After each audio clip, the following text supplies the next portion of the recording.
Representation is shown in music videos through the industry in many different ways. For example, the sex appeal ideal, where the singer is represented as a sex icon to draw in a larger audience. This ideal is not gender specific. For example, a male sex icon is Enrique Iglesias and is therefore shown with open shirts and tan body. Females are portrayed in tight clothing with a larger emphasis on their hair and makeup, for example Britney Spears and more recently Rihanna.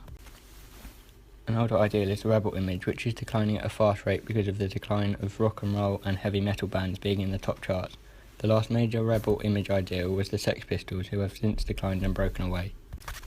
These artists are therefore labelled as sex icons, who then release a new song and music video are expected to conform to these ideas, and breaking the ideal would cause a rift in the artist's audience base. The real issue with the sex icon ideal is the labelling of women is causing the outcries of sexism and feminism, affecting both the market and the artist, because some people will stop going to these events and shows because of the issues surrounding the audience. This ideal has since been replaced with trendy lads image like Coldplay, who are shown off as a slightly older band who people of a younger age want to aspire to be like them. The result of this is they're able to remain in a strong position in the charts, as well as remaining loyal to its fans who have been alongside them since the start, as well as new younger fans who have brought them through into the lads image ideal. The lads image ideal is very similar to the pretty boys and girls ideal, who are younger artists and bands like One Direction and Little Mix, who have a stronger appeal to the younger audience of teenagers, therefore are shown as an icon rather than the usual sex appeal ideal, because they are aimed at a younger audience. However, as they've grown older, especially Little Mix, they have been drawn towards the sex appeal ideal because their audience is growing older. On the other hand, boy bands like One Direction are remaining as a pretty boy because their audience is growing older,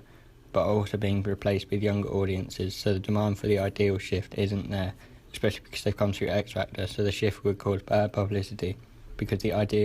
ideology of that group is innocent rather than the sex appeal that Little Mix have become. They have the demand for the shift because of their age and looks, as well as the replacement of older artists like Madonna, who have lost this ideal because of her age.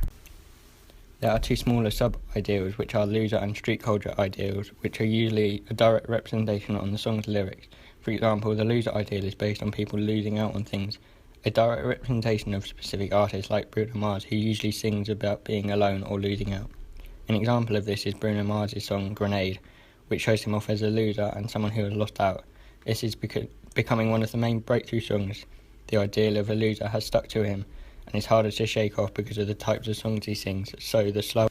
music is an audio reference back to the loser ideal. The knock-on impact of this labelling is that Bruno Mars' song variance is very limited, so stretching out to the mass market across the globe is a lot harder than in a different ideal. Another example of being labelled is Taylor Swift, who sings about her breakups and relationships ending, and so whenever she releases a new song, her critics pick holes in the song to find out which relationship it's about, and then find out what and why the relationship entailed and why it ended as it did. The street culture ideal is the rap and R&B music culture, usually dominated by the black and ethnic minority culture, because especially in recent years they are gaining a stronger and wider audience because they are singing about their life and upbringing, which has therefore given the world a bigger perspective on how people live, rather than before the street culture was more based on sex and drugs, so the appeal for the international audience wasn't there.